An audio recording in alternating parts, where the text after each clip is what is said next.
kafija, bulciņas un to rādīja. Gala rezultāts bija tāds, ka nevis Kariņš atkāpjas, bet Kariņš ir melats, jo viņš pacienāja skolotājs ar bombonkām. Jā, tā strādā korumpētā Panorāma. Panorāma ir šeit, ko?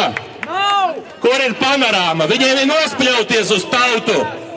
Un tad, kad tiks atlaista Saeima, tad tiks atlaista arī visa Latvijas televīzijas vadība korumpētā.